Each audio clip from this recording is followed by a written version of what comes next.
ओम नमः सिद्धेभ्यः।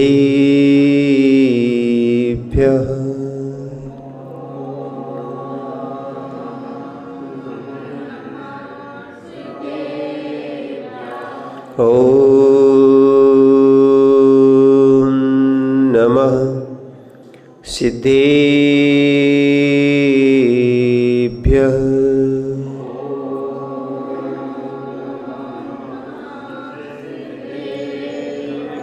ओम नमः सिद्धेभ्यः।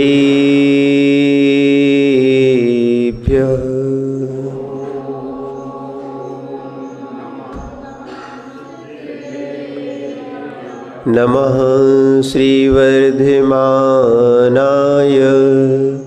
निर्धूतकलिलात्मने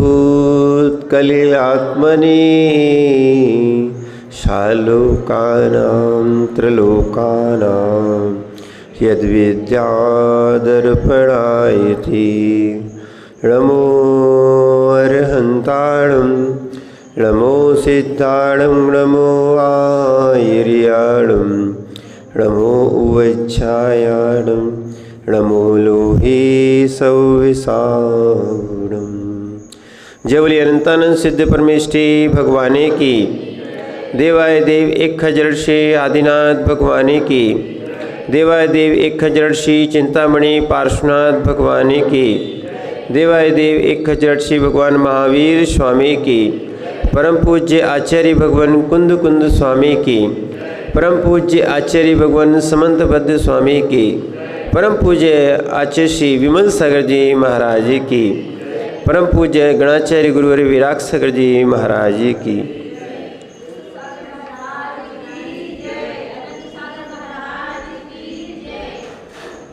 वो चेतनात्माओं, भगवान पार्श्वनाथ स्वामी के चरण सानिध्य में बैठ के हम इस श्रावकाचार का अध्ययन कर रहे हैं।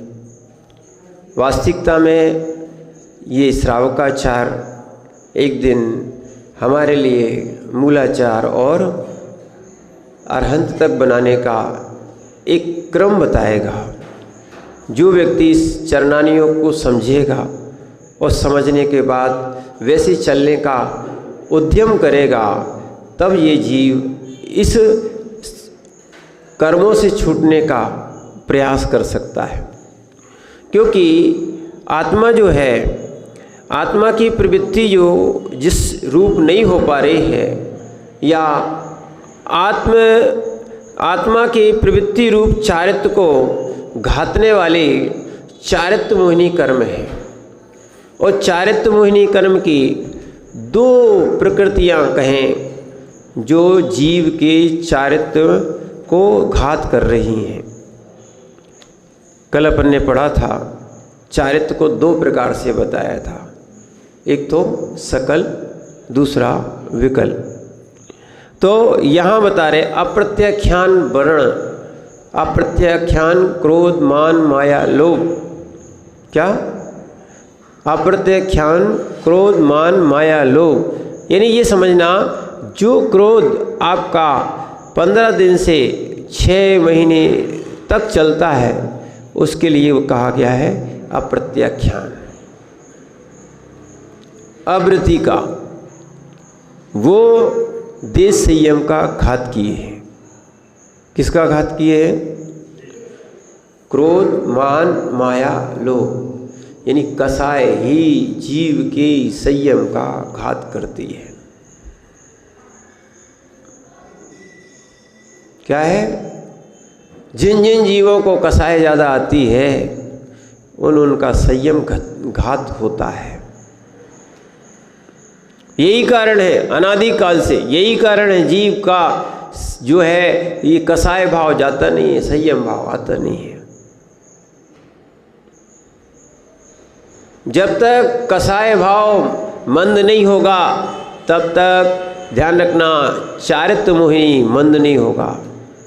लोग कह देते हैं कि महाराज जी क्या चारित्र मोहिनी कर्म का उदय, इसलिए दीक्षा नहीं मिलती है, इसलिए हम दीक्षा नहीं ले पा रहे हैं, इसीलिए हम संयम के भाव नहीं बनते हैं। पर मूल कारण क्या है? मूल कारण क्या है? तैतन मूल हेतु स्यात्। ध्यान रखना, किसी ना किसी का कोई ना कोई मूल कारण होता है, तब तुम्हारे लिए हेतु उपस्थित हो गए। मूल कारण क्या है? कसाय। चारित्र को घातने वाली मूल कारण क्या है? कसाय, क्रोध, मान, माया, लोभ। जो अनंतानुबंधी होगी वो सम्यक तक घात देती है, और जो अप्रत्याख्यान होगी, अब विचार करना, लोग सोच रहे होंगे अच्छा है कम से कम 6 महीने तो कसाय कर सकते हैं,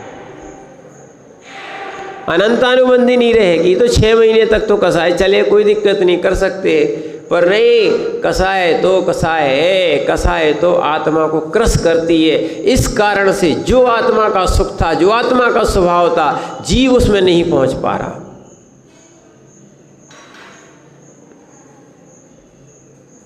क्या है?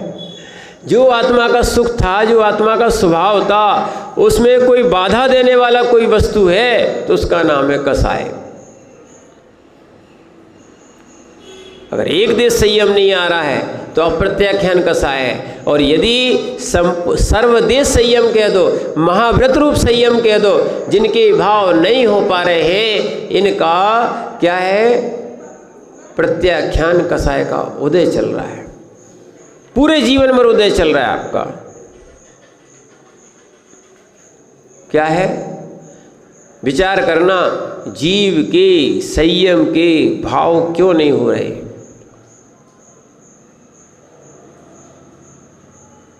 क्या है? ऊपर से हम भले आराधना करते मिल जाए, व्रत लिए मिल जाए, पर वास्तविकता में जो विशुद्धि के साथ होता है वो कसाय से रहित अवस्था में होता है। क्या है? यहाँ तक कि आचार्य महाराज ने एक इस गाथा लिखी है ना, जो जब तक उपसंभाव है तब तक संयम है, और कसाय वश को असंजदो होदी। क्या लिखा है? कसाय वश दो असंजदो होदी। जैसे जीव कसाय के वशीभूत होगा, असंयम हो जाएगा, असंयमी हो जाएगा।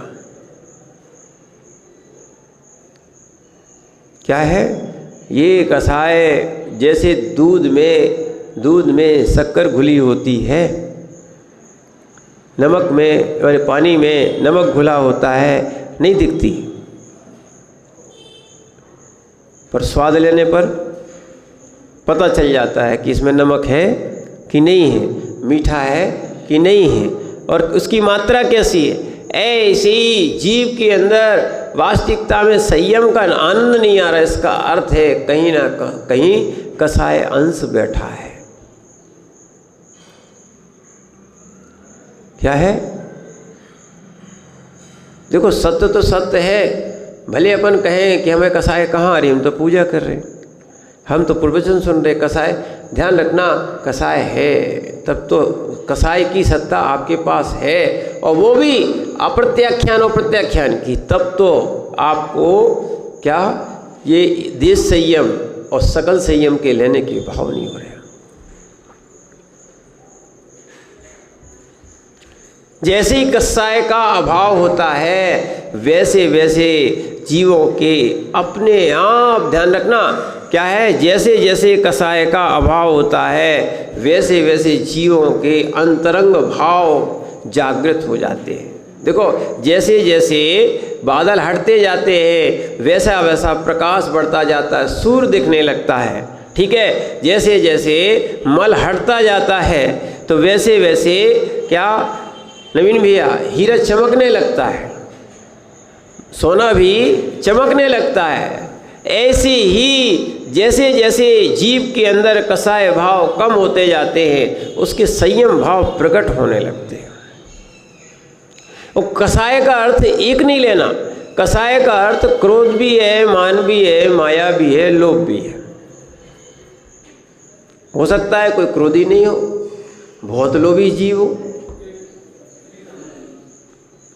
क्या है भाई, उसका क्रोध भले ही प्रकट नहीं दिख रहा हो, पर रजनीश भैया वो लोभी भी जीव जो है ना कसाई कहलाएगा। और ये आत्मा के गुणों को घात कर रहा है।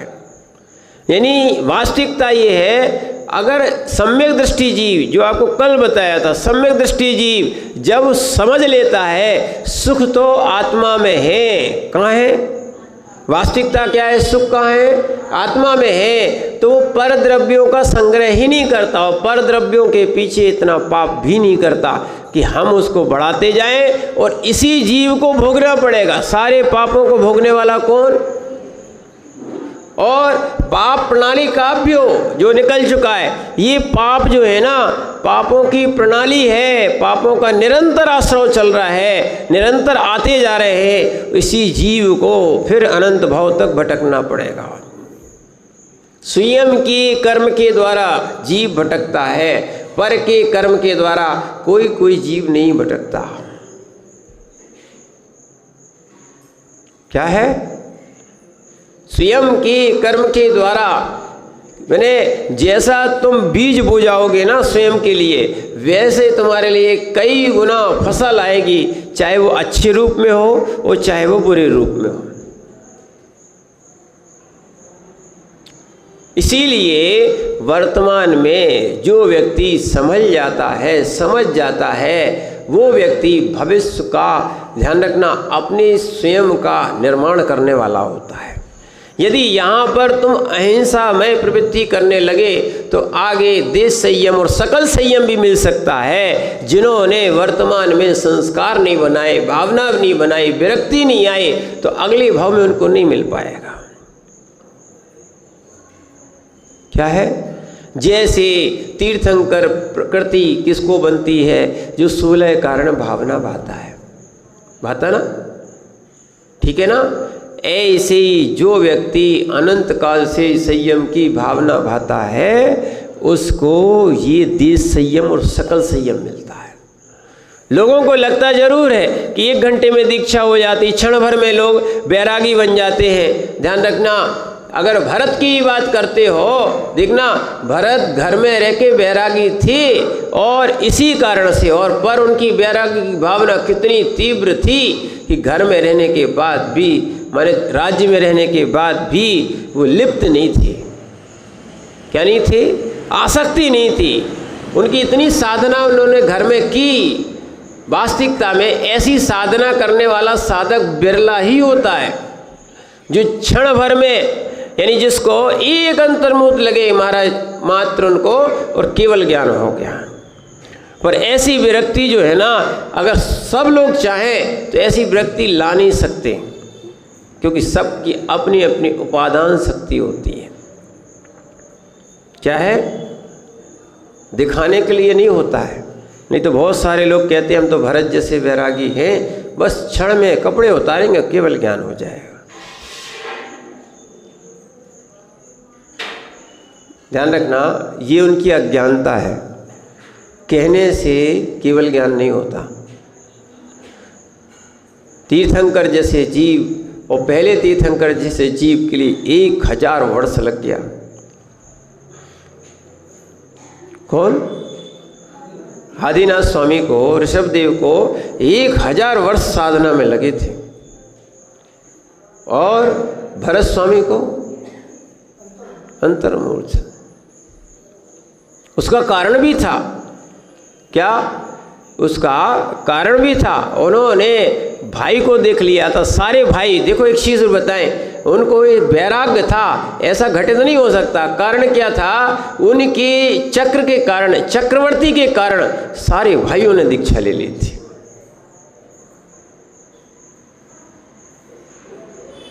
क्या? सारे भाइयों ने दीक्षा ले ली। उन्होंने क्या, ठीक है हम अधीनता क्यों स्वीकार करें, और उन्होंने अपने पुत्र को अधीनता स्वीकार करा के अकेले मात्र बाहुबली बचे थे। बाहुबली बोले अपन तो शक्तिशाली हैं, पहले अब शक्ति का प्रदर्शन होगा, आप हार जाओगे तो ठीक है, नहीं हम हार जाएंगे तो आपकी अधीनता स्वीकार कर लेंगे। मात्र बाहुबली। बाकी लोगों ने सोचा क्या कि अपन तो जो है ना आत्मकल्याण करें, उन्होंने दीक्षा ले ली।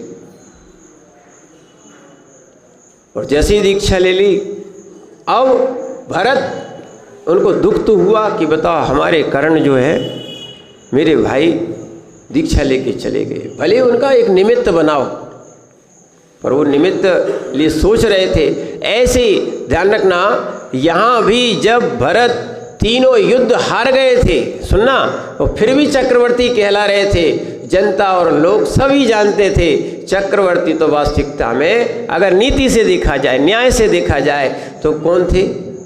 बाहुबली। कौन थे? क्योंकि तीनों युद्ध कौन जीत गए थे? बाहुबली जीत गए थे। इसलिए चक्रवर्ती तो कौन थे?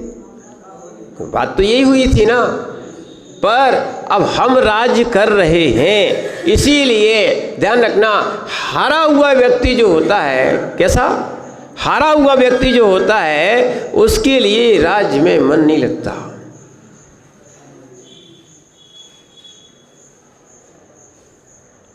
बहुत से निमित्त मिले उनको। फिर विश्वाचल पे अपना नाम लिखने गए, क्या वहां भी क्या देखा? सोच रहे थे कि हम ही चक्रवर्ती है, ठीक है, पहले चक्रवर्ती और हम ही। देखा तो वहाँ पे असंख्यात नाम लिखे थे, पहले से नाम लिखे थे। इतने सब कारण मिल गए थे। इस कारण से सुनना, इस कारण से वो समझ गए थे वास्तविकता में ये तो क्षणभंगुर वस्तुएं हैं, पुण्य के योग से मिली है। अब वास्तविकता में ये सुख का कारण नहीं है, सुख का कारण तो निज आत्मा है। क्या है? बस जिसको ये बात समझ में आ जाती है ना, सुख का मैंने सुख कहाँ से मिलता है? आत्मा से मिलता है। सुख कहाँ से मिलता है? अब ध्यान रखना, पहले जब तक हमें बच्चे थे तब तक हमें मालूम था कि हमें भोजन से सुख मिलता है। क्यों? खड़े हो जाओ। तुम्हें सुख कहाँ से मिलता है? अब सुना सुना नहीं बोलना। सुख कौन सी वस्तु से मिलता है तुम्हें?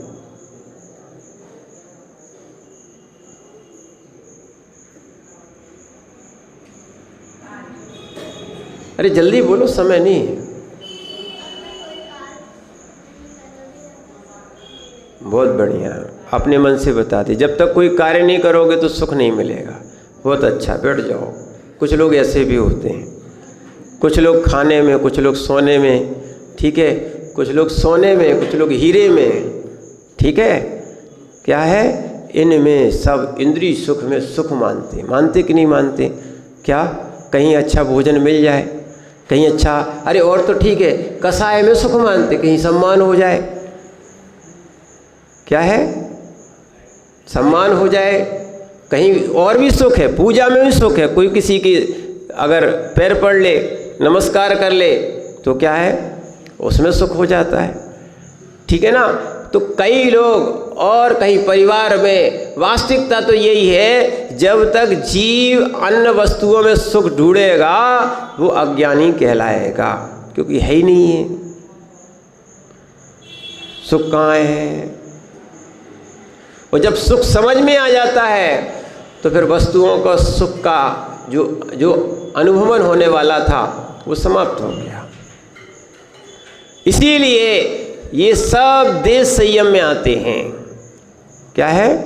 एक देश संयम धारण करते हैं और कुछ तो ऐसे हैं सकल संयम धारण करते हैं। हमने आपको एक दृष्टांत सुनाया था पद्म पुराण का। क्या कि राजा जो थे, इनका नाम, जो मल में कीड़े बने थे, क्या नाम था? नहीं, शुभ नहीं थी, नहीं, बिल्कुल मुंह पे नाम रखा है, आ रहा है। नहीं, पद्म भी नहीं थी। क्या है? तो एक अभी उसका उनका ठीक है विस्मृति हो गई, कोई दिक्कत नहीं, पर सुनो अच्छा सा, है ना। तो जब वो मल में कीड़े बने और उनका बच्चा जो है ना अरिदमन, क्या नाम था, लिख लो काम आएगा, अरिदमन, ठीक है। अरिदमन का पुत्र जब उनके मल में राजा अरिदमन को माने जो कीड़ा बना था मल का मारने के लिए गए, ठीक है ना, और जैसे ही मारने के लिए गए तो वो छुप जाते थे। तब इसका समाधान पूछने के लिए फिर उन्हीं मुनिराज के पास पहुँचे, क्या करें कि वो मरना नहीं चाहते और हम मारें, क्या करें। तो आचार्य महाराज ने स्पष्ट कहा क्या कि जो जीव जहाँ रहता है वहीं रम जाता है।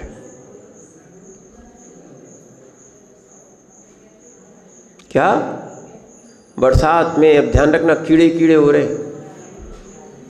कि नहीं हो रहे, असंख्यात जीव राशि उत्पन्न हो रही है और ये सब जीव जीना चाहते हैं और जिस पर्याय में पहुंच जाते हैं उसी में रम जाते हैं। मल का कीड़ा मल में आनंद ले रहा है, मल का कीड़ा मल में आनंद ले रहा है, छोड़ना नहीं चाहता। तो जैसे ही राजा अरिदमन के पुत्र ने महाराज के इन वचनों को सुना, उन्होंने कहा कि ऐसा राज्य किस काम का जो मल में कीड़ा बनना पड़े। ये राज्य का सुख किस काम का। उन्होंने वहीं उनको ये आत्मज्ञान हुआ। फिर ये कहते हैं उनको ये आत्मज्ञान हुआ और आत्मज्ञान के लिए और आत्म सुख की प्राप्ति के लिए उन्होंने वहीं उन्हीं मुनिराज से निर्गंत दीक्षा ले ली।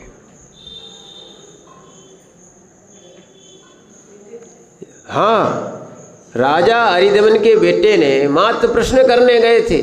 ऐसे भी प्रथमान योग में बहुत से उदाहरण हैं जो मुनिराज के दर्शन करने गए, कोई प्रश्न करने गए, वहीं दीक्षित हो जाते थे।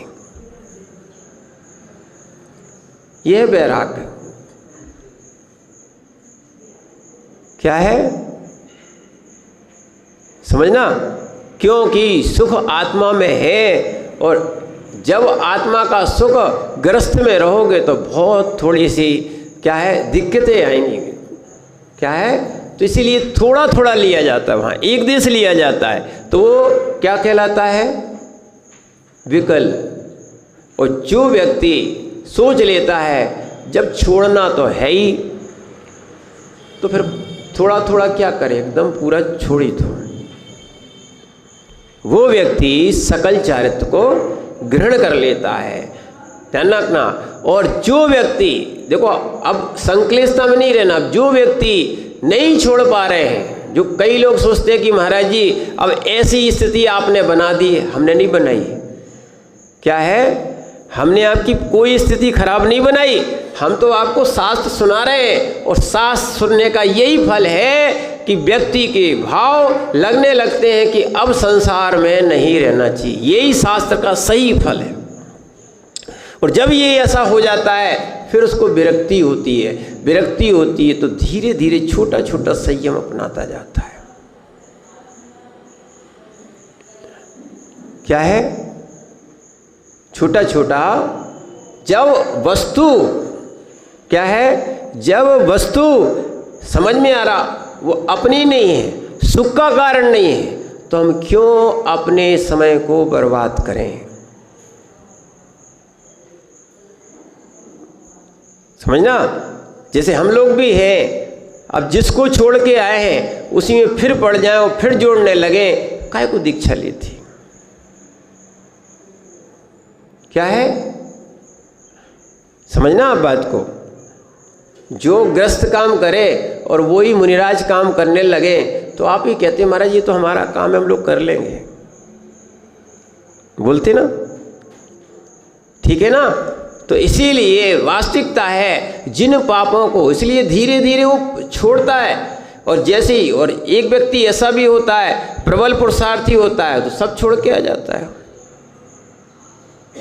मालूम है मार्ग एक ही है, क्या है, दूसरा नहीं है। जब तक निर्ग्रंथ नहीं बनोगे और जब तक आत्म ध्यान नहीं करोगे तब तक निर्वाण की प्राप्ति होगी ही नहीं।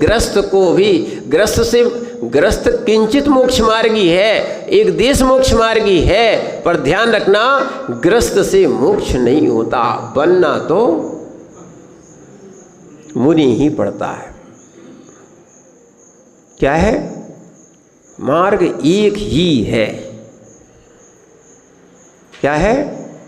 इसीलिए मार्ग एक ही है। तो अब सकल और विकल इसलिए कर दिए कि लोग धीरे धीरे जो बढ़ने वाले थे और जिनको भैया वर्तमान में संस्कार डालना थे, उन्होंने एक दिवस व्रत कौन से ले लिए? पहली प्रतिमा, दूसरी प्रतिमा, तीसरी प्रतिमा, छठवीं प्रतिमा तक। एक और ध्यान रखना, अभी सब का वर्णन आने वाला है, अणुव्रतों का वर्णन आने वाला है। आप ये समझना, नहीं तो गलती एक जगह हो जाती है कि लोग दो बातों पे बिल्कुल ध्यान रखना। कोई अगर व्रती बना, थोड़ा सा व्रती बना, तो लोग उसको महाव्रती जैसा देखने लगते हैं। महाराज भाई तो माता जी हो गई या महाराज जी हो गए, ठीक है ना।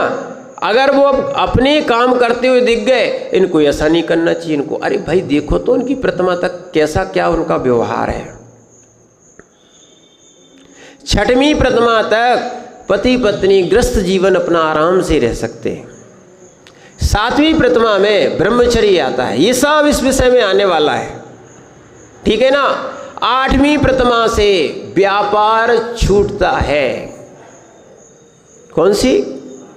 आठवीं प्रतिभा वाला जीव व्यापार बंद करे, और वो भी व्यापार जो बहुहिंसक हो। यहां भी दिया एक इसको भी खुलासा टीकाकार ने किया है रत्नगंध श्रावकाचार्य में। हाँ, ऐसा व्यापार हम आपको देखो, कई लोग बहुत से विषय को हम लोगों ने जब भैया लोगों को भी पढ़ाया था, बहुत सारी बातों को क्लियर हुआ। इसलिए सेवा, कृषि, वाणिज्य प्रमुख दारों क्यों प्रमुख दिया शब्द, इस पे आचार्य महाराज ने स्वयं लिखा कि सामान्य आचार्य के द्वारा लिखा हुआ ग्रंथ नहीं है। जो तार्किक थे, संबंधबद्ध आचार्य थे, उन्होंने जो जो शब्द बोले हैं, लिखे, तर्क से लिखे। क्या है? कहीं ना कहीं कोई ना कोई बात आवश्यक थी उसमें। तो इसीलिए इन चीज़ों को समझना बहुत आवश्यक है। तो लोग व्रती को महाव्रती देख लेते हैं। अब तो ये तो चले गए, ये तो महाराज बन गए, प्रतिमा ले ली, काय को घर में रह रहे हैं। अरे नहीं, ऐसा नहीं है, ये आपकी धारणा गलत है। और जो महाराज बन जाते हैं भैया, वो छठवें और सातवें गुणस्थान, सातवें और छठवें गुणस्थानधारी हैं। कैसे हैं? छठवीं और सातवीं गुणस्थानधारी हैं। अब उनको तुम भगवान बिल्कुल आंख बंद करके ही महाराज बैठे रहे, बस। अब उनको मान लिया तुमने भगवान, जो आंख ना बोलें, आंख ना खोलें, ठीक है, मुख से शब्द ना निकालें, है ना, आहारी को ना उठें, वे महाराज कहलाते हैं। अरे वो ध्यानस्थ योगी है। दो बातें हो जाती हैं, लोग व्रती से भी अश्रद्धा कर लेते हैं और महाराज से भी अश्रद्धा कर लेते हैं। जब महाराज आत्मस्थ होते, ध्यानस्थ होते हैं, उनकी बात अलग। सब अवस्थाएं हैं। क्या है? क्या है? सब अवस्थाएं हैं। छठवें गुण स्थान में भी तीव्र संजुलन कसाय है। सिद्धांत को साथ में लेके चलोगे, बिल्कुल दिक्कत नहीं आएगी, है ना। और जब अध्यात्म की बात आएगी, जो आत्मरमण में लीन है, ऐसे योगी, फिर वो भी बात दिखेगी। जो शुद्धोपयोग में लीन है, ऐसे योगी की अलग बात दिखेगी। क्या है? तो इसीलिए मुनिराज को मुनिराज मानो, और देश संयमी को देश संयमी मानो, और भगवान को भगवान अवस्था को मानो। अगर एक दूसरे में अगर आपने लगाया तो व्यभिचार दोष होता है। कौन सा दोष होता है? फिर व्यभिचार दोष आ जाता है। फिर उसके बाद इस व्यभिचार से हमारी बुद्धि खराब हो जाती है। वो ऐसा कर रहे थे, अब वो व्रती नहीं, ऐसा कर रहे थे, वो महाराज नहीं। तो आपने भगवान मान ही क्यों लिया? ठीक है ना। बस जितना जितना व्यक्ति समझता जाए पढ़ता जाए, बढ़ता जाए और आगे बढ़ता जा रहा है, उसको उतनी प्रतिमा तक मानना, उतनी उसकी चर्या तक मानना और बड़ा। और एक और ध्यान रखना, सब व्यक्तियों के, सब जीवों के अलग अलग सहनन होते हैं, अलग अलग क्षमताएं होती हैं, अलग अलग क्षेपसम होते हैं। वो अपने अनुसार काम कर सकते हैं, वो सबके अनुसार काम नहीं कर सकते। सबकी अलग अलग कैपेसिटी होती कि नहीं होती कि नहीं? अपने आप ही कहा, कीजिए शक्ति प्रमाण, शक्ति बिना कैपेसिटी है, अपनी अपनी कैपेसिटी है। हम अपनी कैपेसिटी के अनुसार, और शक्ति को छुपाना भी नहीं। क्या नहीं करना? शक्ति तो है कि हम उपवास करते हैं पर एक आसन भी नहीं कर रहे। शक्ति तो है कि हम रात्रि का त्याग कर सकते पर बिल्कुल नहीं कर रहे। शक्ति को छिपाना भी नहीं चाहिए और शक्ति से अधिक भी नहीं करना चाहिए। कई लोग शक्ति से अधिक कर लेते हैं तो उनको संक्लिष्टता होने लगती है। क्या हो? संक्लिष्टता होने लगती है। तो जो भी आत्म साधना है, जो भी चर्या है, विशुद्धि के लिए है। किसके लिए है? इसलिए अभी जो बात चल रही थी, देश संयम और सकल संयम। क्या है? देश संयम और सकल संयम। ये देश संयम और सकल संयम का घात कसाय के द्वारा हो रहा है। क्या आपके अंदर भाव नहीं आता मन्नू भैया कि हम लोग भी संयमी बने? सरल भैया, नहीं समझना, हम ये नहीं कह रहे कि, हम ये बोल रहे ऐसे भी भाव आना चाहिए कि क्या कारण है कि इतना सुन लेते हैं उसके बाद भी हमारे संयम के भाव क्यों नहीं होते। बहुत सारे लोग संयमी हमने देख लिए, क्या है, छोटे से बूढ़े हो गए, उसके बाद भी हम संयमी देख रहे हैं, पर हमारे संयम के भाव क्यों नहीं होते? इसका एक ही कारण है, चारित्र मोहिनी कर्म का उदय चल रहा है। और चारित्र मोहिनी भगवान ने नहीं बांध के भेजी। क्या है? आप स्वयं की पठौनी लाए हो। किसकी लाए हो? स्वयं की। आपने कसाय के कारण, क्या है, आपने कसाय के कारण, समझना, आपने चारित्र मोहिनी कर्म बांध लिया है। कई लोग वर्तमान में भी बांध लेते। एक लोगों का प्रश्न था, क्या महाराज अगले भाव के कर्म ही इस भाव में उदय में आते हैं, इस भाव के कर्म इस भाव में उदय में नहीं आते? नहीं, इस भाव के इस भाव में भी आ जाते हैं, इस भाव के अगले भाव और अनंत भाव तक भी चल सकते हैं, और अनंत भाव का कर्म का उदय इस भाव में भी आ सकता है। क्या है? विचार करना। ये मोह जो है ना सबसे बड़ा राजा है, और इसी के कारण जीव जो है ना मिथ्यात और कसाय में पड़ा है। इसके दो भेद हैं। एक तो क्या करता है, दर्शन मोह और चारित्र मोह। चारित्र मोह यही है कि संयम लेने के भाव नहीं होते। चारित्र मोह क्या कराता है? वो चारित्र मोह कसाय से बनता है। इसलिए स्वयं की कसाय को जितना मंद करते जाओगे उतना तुम्हारा संयम अंश जागृत हो जाएगा।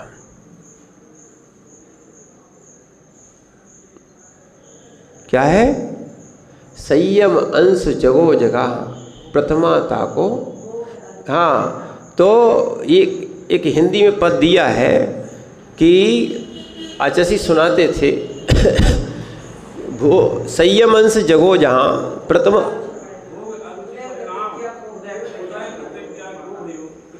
ताको नाम। ठीक, तो भोग अरुचि परिणाम, भोग के और अरुचि परिणाम होते हैं, तब इस संयम अंश जगता है, और फिर उसका नाम क्या है? प्रतिमा। ऐसा प्रतिमा के बारे में एक पद मिलता है। इसीलिए ध्यान रखना, जब तक कसाय मंद नहीं होगी, स्पष्ट है, प्रत्याख्यान कसाय, क्या प्रत्याख्यान कसाय महाव्रत का घात कर रही है। कौन सी? अब प्रत्याख्यान कथा है कौन सी? फिर से सुन लो।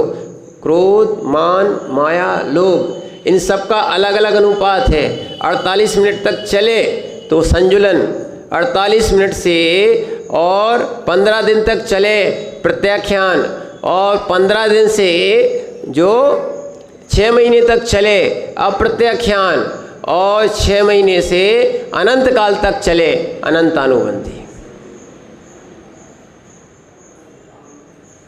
जैसे एक थर्मामीटर होता है ना,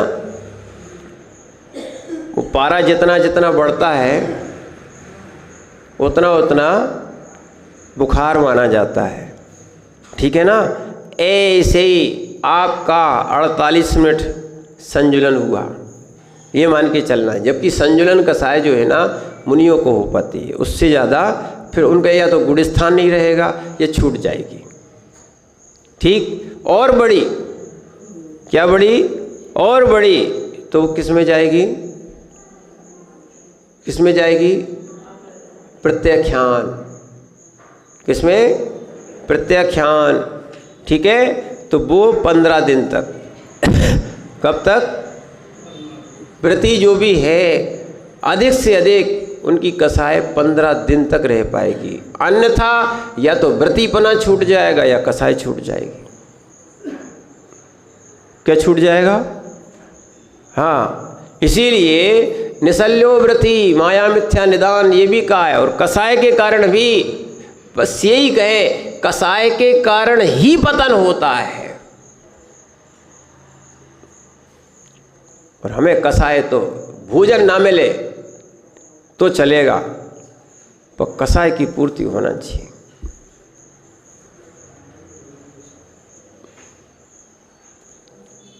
ऐसे ही है कि नहीं? क्रोध, मान, माया, लोभ, ये कसाय 4 प्रकार के फिर से बता रहे। नहीं तो क्रोध ही को कसाय मान लो। सम्मान नहीं मिल रहा, क्या नहीं मिल रहा? सम्मान नहीं मिल रहा, ये भी कसाय है। लोभ करे बैठे हैं, क्या है? लोभ, लोभ, ये सब कसाय है।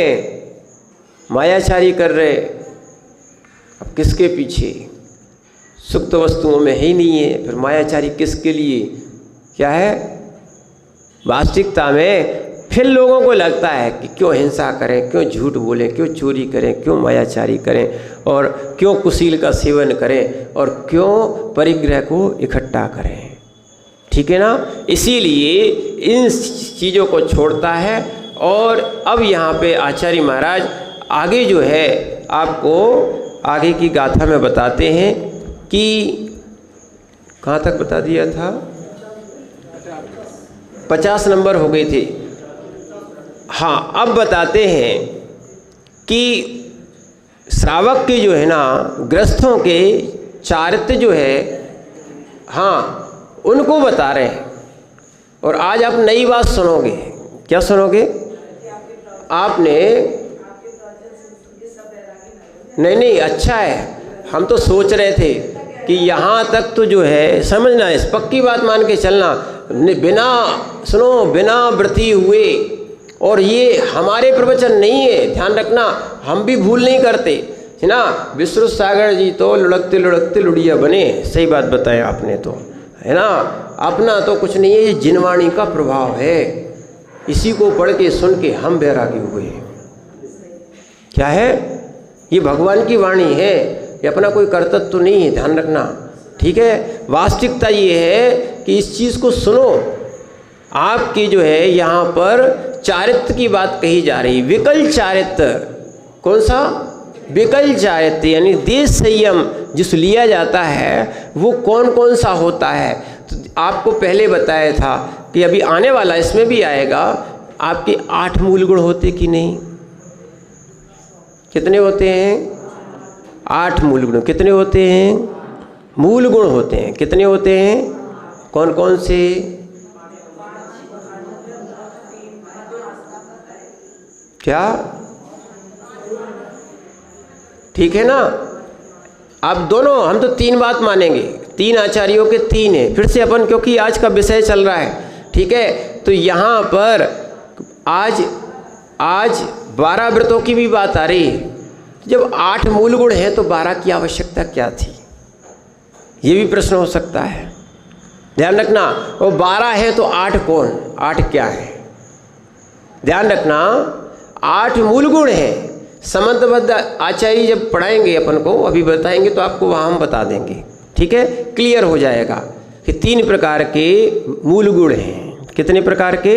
एक संबंधबद्ध आचार्य के अनुसार, एक अन्य आचार्यों के अनुसार और एक आशाधृति पंडित जी के अनुसार। इन्हें 3 प्रकार के क्या है मूल गुण श्रावक के बताए हैं 8, पर उत्तर गुण भी होते हैं।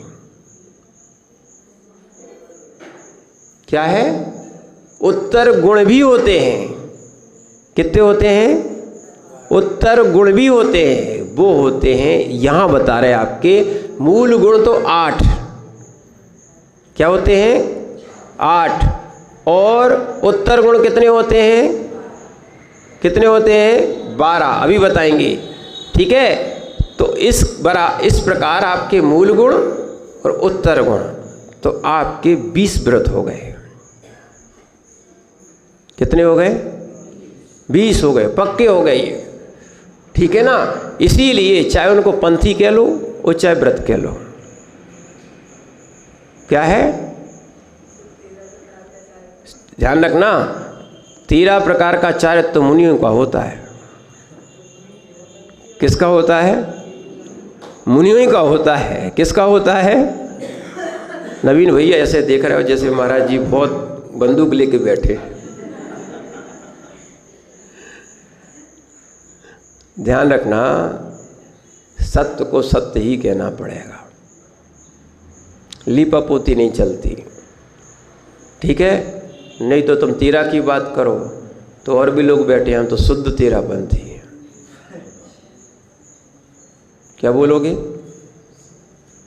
तुमने तो 13 ही लिखा है, एक जगह क्या जोड़ दिया? शुद्ध 13पंथी। इसका अर्थ क्या हो गया? तुम अशुद्ध 13पंथी हो गए।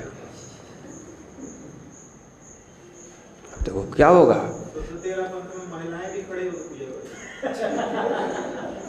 देखो, ये उपहास की बात नहीं है, पर होगा जो भगवान के, देखो मैंने आपसे स्पष्ट कहा, जो भगवान के कहे हुए धर्म में अलग अलग धर्म बनाएगा, अलग अलग वो बातें देगा, उपहास का तो पात्र बनना ही बनना है। सोचना, जो काम तीर्थंकर नहीं कर पाए, हम तो बार बार यही बात कहते हैं, जो काम तीर्थंकर नहीं कर पाए, वो आज के पंचम काल के जो अज्ञानी, उनको सम्यक दृष्टि कैसे बोल दें अपन, है ना, अज्ञानी सम्यक से रहित व्यक्ति कर रहे हैं।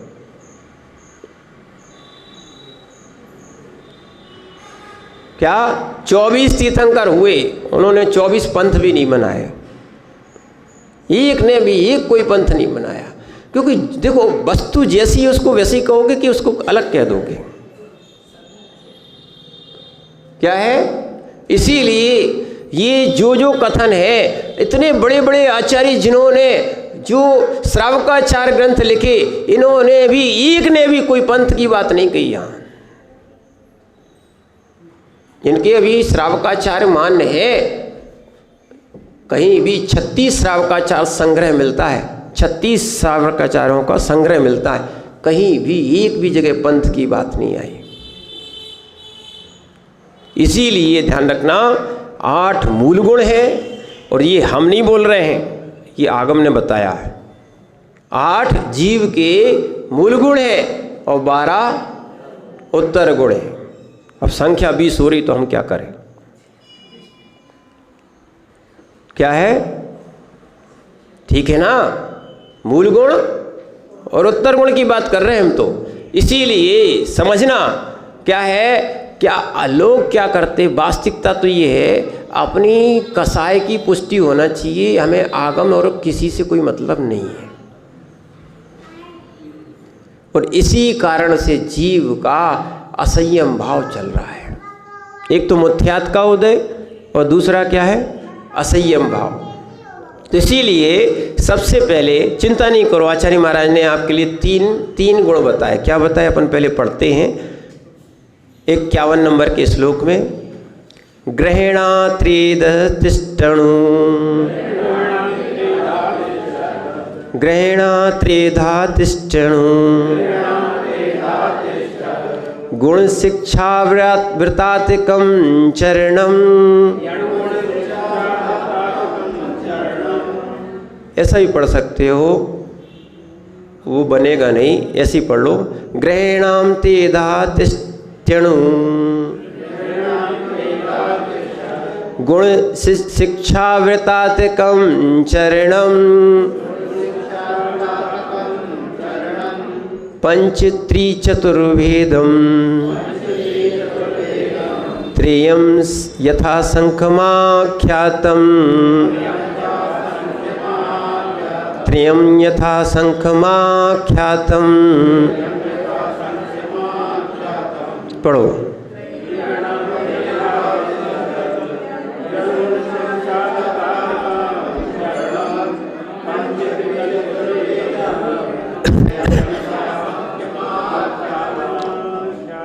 यहाँ आचार्य महाराज बोल रहे हैं, गृहस्थों को जो विकल चारित्र्य है वो 3 प्रकार का है। कितने प्रकार का है? ग्रहेणाम, गृहस्थों का, त्रिधा, ग्रहणों के कितने हैं? तिष्ठणु, 3 प्रकार के हैं। कौन से? अणु, गुण, क्या है? अणु, गुण और शिक्षा वृतात्मकम चरणम। आपके 3 प्रकार का चारित्र्य बता दिया, अणु, गुण और शिक्षा। इनका पूरा विस्तार पीछे के श्लोकों में अलग अलग आएगा, एक एक का विस्तार आएगा। जितने भेद होंगे उनका पूरा विस्तार आचार्य महाराज करेंगे। ठीक है, तो इसीलिए यहाँ पर समझना, अणुव्रत, गुणव्रत और शिक्षाव्रत कौन कौन से हैं? अणुव्रत, शिक्षाव्रत, गुणव्रत, व्रत है तीनों, ध्यान रखना।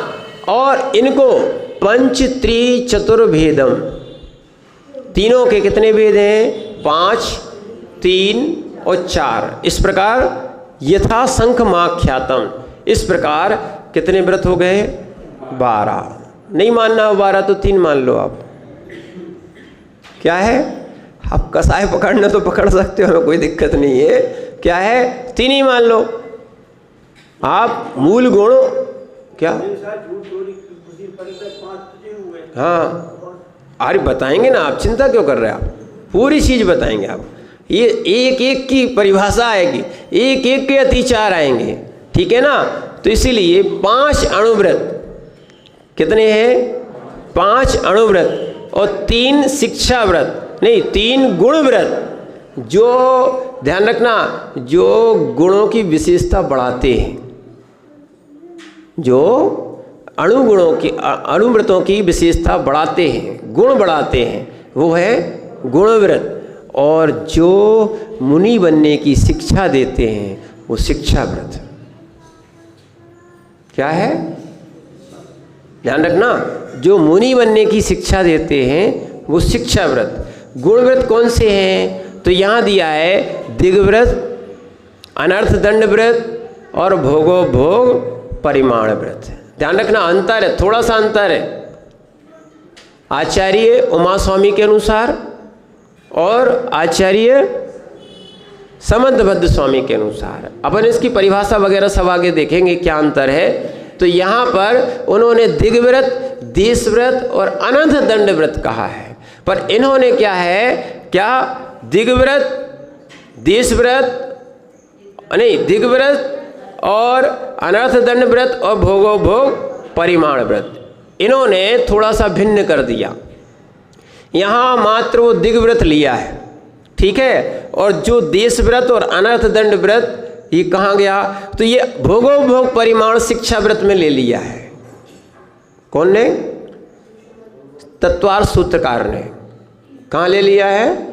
भोगो भोग परिमाण को कहाँ ले लिया? यहाँ पर। और यहाँ पर क्या है, इसीलिए आपको डिस्टर्ब नहीं होना कि 2 आचार्य ने 2 बताए, इसीलिए अभी हम आपको बता दे रहे हैं।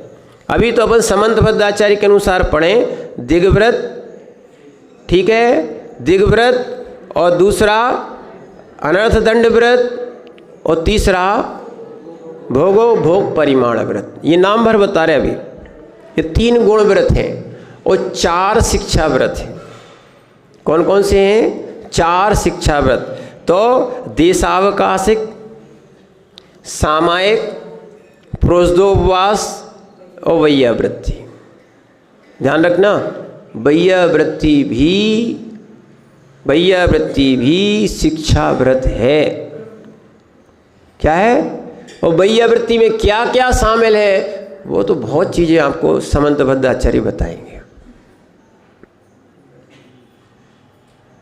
क्या? और तत्वार सूत्र में सामायिक, ये जो 4 शिक्षा व्रत है उनमें पहले रखा है सामायिक, प्रोषदोपवास, भोगोपभोग और अतिथि समभाग। ठीक है ना? अब इसमें भ्रमित नहीं होना, अपन तो अभी एक आचार्य के अनुसार पढ़ रहे हैं तो पढ़ लेंगे, और कहीं एक दूसरे का विरोध नहीं है। क्या नहीं है? कभी किसी आचार्य ने किसी का भी विरोध नहीं किया है। एक दूसरे के थोड़े नाम परिवर्तन किए, एक आध जगह उनको यहाँ शामिल कर लिया, किसी ने वहाँ शामिल कर लिया। जैसे कि अतिथि समभाग क्या है? ये वैयावृत्ति में आ गया। क्या गया? यहाँ वैयावृत्ति दिया, यहाँ अतिथि समभाग दिया, बात एक ही हो गई। क्या हो गई? एक ही हो गई। तो अपन इस विषय को जब अपन पूरा पढ़ेंगे तो उसको समझने का प्रयास करेंगे। तो इस प्रकार कितने हो गए? 12 व्रत। श्रावक के कितने हो गए? देखो, जिनको संयम लेना है ना उनके लिए क्रम बताया जा रहा है। 5 अणुव्रत, 4 शिक्षा व्रत, नहीं हाँ 3 गुण व्रत और 4 शिक्षा व्रत। ठीक है ना?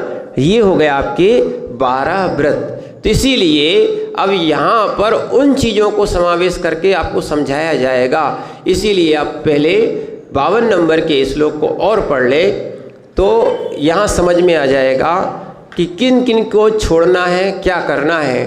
तो पहले अणुव्रतों का यहाँ पर आचार्य महाराज आगे अणुव्रत के 5 भेदों का वर्णन करते हुए आचार्य महाराज कहते हैं।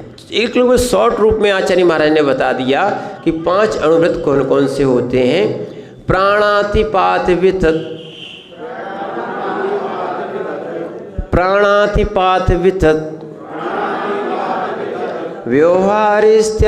व्यवहारिस्ते काममूर्छेभ्यः,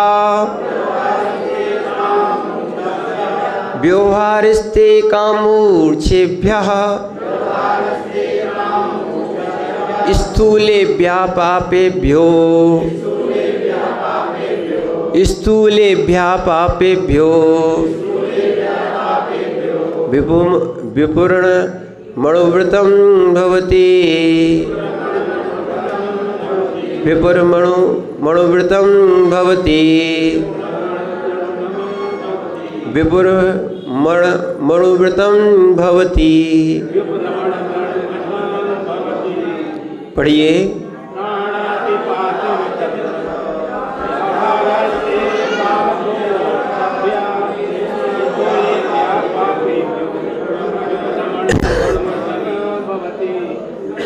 अणुव्रतों के 5 भेद हैं। कौन कौन से? अहिंसा, अचौरी। ठीक है? पहले यहाँ पर नहीं, 5 पापों का त्याग करना है, वही व्रत बन जाते। ठीक है ना? जो त्याग करोगे वो व्रत बन जाएंगे। कौन सा? हिंसा, झूठ, चोरी, कुशील, परिग्रह। ठीक है? तो यहाँ पर प्राणातिपात, किसी भी जीव को, इंद्रिय आदि प्राणों को, 10 प्रकार के प्राणों को क्या है? वियोग कर देना, नष्ट कर देना, तो वो क्या हो गया? प्राणातिपात। विथत का अर्थ होता है, विथत असत्य वचन, जो असत्य व्यवहार करते हैं, सुनना, असत्य व्यवहार करते हैं, उसके लिए कहा गया है कि ये विथत है, विथत वचन, विथत व्यवहार। ठीक है? क्या है? विथत व्यवहार। अब झूठ का व्यापार बहुत सा चल रहा है, तो ये सब क्या है? वितत व्यवहार। और स्वामी की आज्ञा के बिना, देखो चोरी किसे कहते हैं, छोटी सी परिभाषा में, स्वामी की आज्ञा के बिना किसी वस्तु को ग्रहण करना स्तेय है। क्या है? आगे भी आएगा। गिरी हुई, भूली हुई, पड़ी हुई वस्तु को है ना, उठा लेना चोरी। लोग क्या बोलते हैं? लोग बोलते हैं कि मंदिर में दान कर दिया, माने आपने चोरी की वस्तु का दान किया। आपने पैसा मिला तो उठाया क्यों? चोरी हो गई। दान तो भैया अच्छे सुन लो, दान तो अपनी वस्तु का किया जाता है। रंगमहल, अभिषेक भैया समझो, दान किसका किया जाता है? अपनी वस्तु का किया जाता है। और तुमने रास्ते में मिली थी तो क्या कह दी? अरे महाराज हमने तो क्या है दान कर दे। अब बेचारा व्यक्ति तो ढूंढता ढूंढता परेशान हो गया, उसको तो मिली नहीं। और फिर लोग है अलग अलग तर्क रखते हैं। क्या अब राजू भैया जैसे मिल जाए तो वे कह देंगे कि महाराज जी कोई दूसरा उठा ले तो नहीं सुनना, वे होते सो वे तुरंत कहते महाराज जी अगर कोई शराबी को मिल जाता तो वो शराब पीता, इससे अच्छा हमने तो गुल्लक में डाल दो। क्यों त्रिलोचन जी, ऐसे नहीं है क्या है? इसीलिए अपने अपने विचार नहीं रखना। अगर सुभाष भैया आपने किसी की बिना पूछे स्वामी की आज्ञा के बिना वस्तु ग्रहण की है, चोरी है, क्या हो जाती है? और ये तो आचार्य के पास हम लोगों ने खूब देखा। आचार्य के पास हम लोग सुबह सुबह जाते थे, सब जगह सभी समय। अगर उनकी टेबल पे पेन रखा है, पुस्तक रखा है, कुछ रखा है, वो उठा के देख लिया तो आचार्य कहते चोरी का दोष लग गया। हाँ देखो, और तो और उन्होंने ये भी सिखाया था किसी के चौके में भी जाओ, ब्रह्मचारी हो, ठीक है, ये नहीं है कि धक्का दिया सो अंदर घुस गए और फिर अपना कब्जा कर लिया। उनसे पूछो कि भैया हम आहार दे सकते? चौका उनका है। किसका है? चौका उनका है, हम आहार दे सकते? देखो सीधी बात है।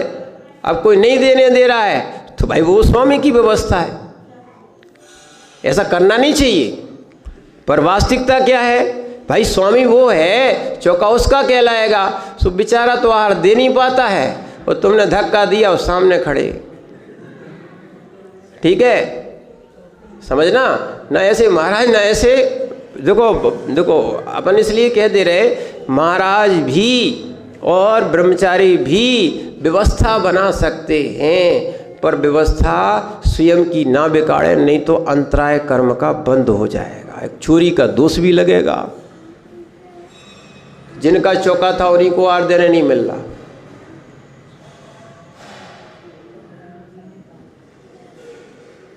समझना, वास्तविकता तो सत्य मानना, सत्य को सत्य जानना और सत्य को सत्य कहना चाहिए। अंतराय कर्म का फिर बंद हो जाएगा, चोरी का भी दोष लगेगा और क्या होगा? अंतराय कर्म का बंद होगा। तो इसलिए मैंने यहाँ पर दिया है कि बिना आज्ञा के वस्तु को, अब मैथुन करना काम है, क्या है? मैथुन आदि काम करना काम है। और लोभ के आवेश से देखना, आज बहुत सारे लोग मूर्छा की परिभाषा सोचना चाहते थे। ये बिल्कुल टीका से बोल रहे अपन को। क्या है कि वो लोग कहते हैं मूर्छा सुन लो, लोभ के आवेश से बाह्य पदार्थों का ग्रहण करना मूर्छा है अथवा परिग्रह है। लोभ के आवेश से क्या है? जो व्यक्ति बाह्य पदार्थों को ग्रहण करना, इसको क्या नाम है? मूर्छा। इसी का नाम परिग्रह है। ये 5 स्थूल रूप से और सूक्ष्म की अपेक्षा से 2 प्रकार के भेद किए थे। जो मुनिराज होते हैं वो स्थूल और सूक्ष्म दोनों के त्यागी होते हैं, और जो गृहस्थ होते हैं वो स्थूल मोटी मोटी जो है ना वो चीज़ें उनको त्याग कर देते हैं, सूक्ष्म रूप से नहीं कर पाते हैं। तो इसीलिए वो अणुवृत्ति कहलाते हैं। जो सूक्ष्म और स्थूल दोनों का त्याग कर देते हैं वो क्या कहलाते हैं? महाव्रती कहलाते हैं। इसीलिए पंचम गुण स्थान का नाम ध्यान रखना, पहली प्रतिमा से 11वीं प्रतिमा तक पंचम गुण स्थान बनता है। क्या है? नहीं तो कई लोगों का सोचना है दूसरी प्रतिमा से क्या है वो पंचम गुण स्थान बनता है। आचार्य नेमिचंद स्वामी जिनके द्रव्य संग्रह लिखी है उसकी ब्रह्मदेव सूर्य ने टीका की है, उसमें भी स्पष्ट आ गया है कि पहली प्रतिमा से लेकर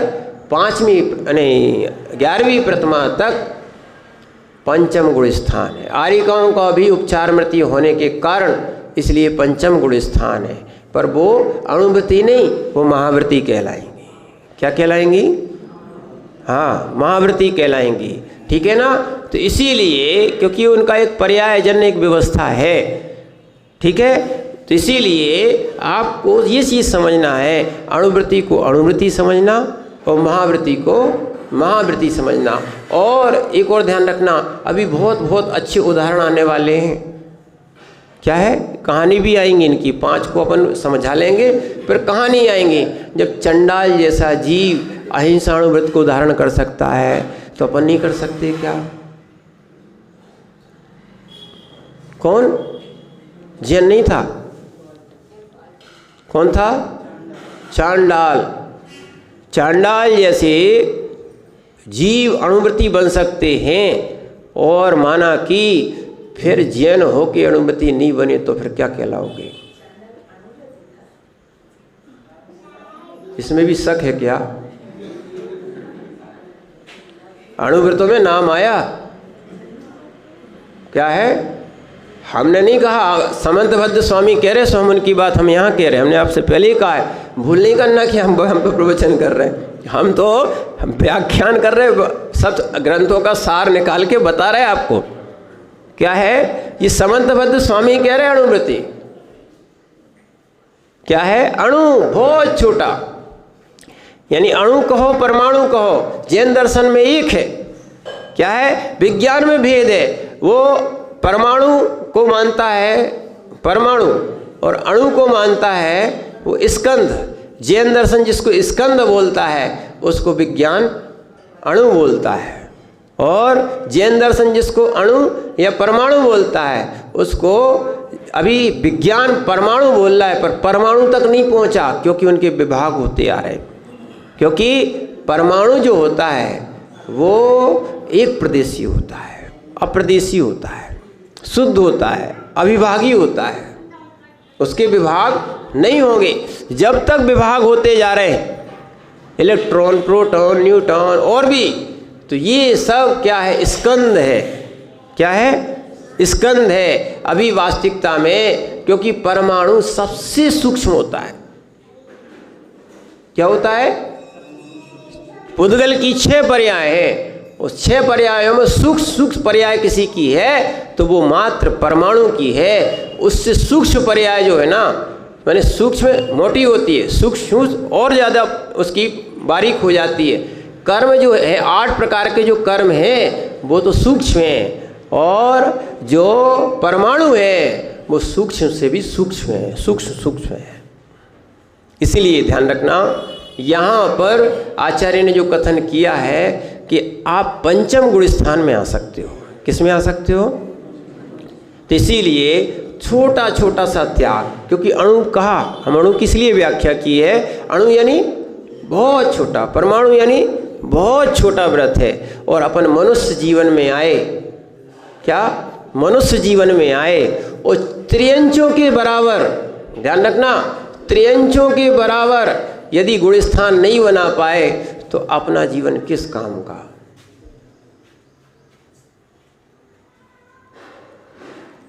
क्या है? शेर नहीं श्रावक बनो।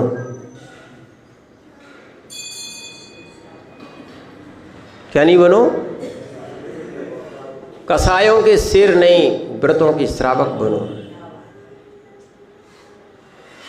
क्या बनो? कसायों के शेर नहीं, व्रतों के श्रावक बनो, क्योंकि हमारे यहाँ शेर श्रावक बना था और वो शेर फिर भगवान भी बना। क्या है? ये है धर्म की महिमा।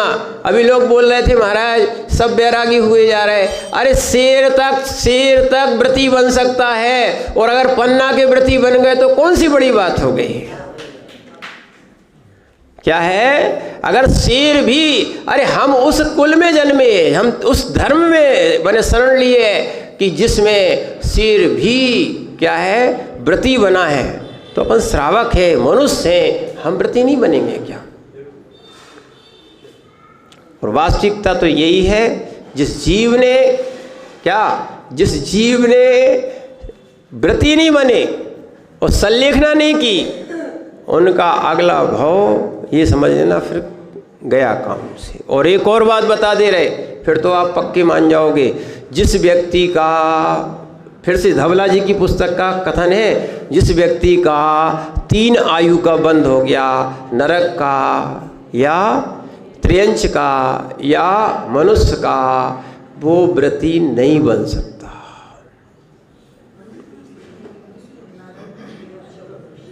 क्या है? या सीधी सीधी बात कह दे, जिस जीवों का नरक आयु का बंद हो गया है वे व्रती। और सुनना हो, फिर देखो हम तो सीधा सीधा प्रमाण दे रहे हैं आपको। क्या? अभी जिनको स्वर्ग जाना उनकी बात बता रहे हैं आपको। वरम व्रतई पदम देवम, सब पढ़ा है, क्या करें? क्या करें? क्या है? देखना, अपन को पढ़ के पढ़ा नहीं बनना है। सुनी ना, पढ़ पढ़ के देखो सब बोल रहे। इसीलिए ये जो भी पढ़ा है, जो भी हमने जो श्रुत का अध्ययन किया है, वो आत्मसात करने के लिए है, द्रव्य श्रुत भाव श्रुत के लिए है। किसके लिए है? भाव श्रुत के लिए, व्रती बनने के लिए, अपने दोषों को निकालने के लिए है।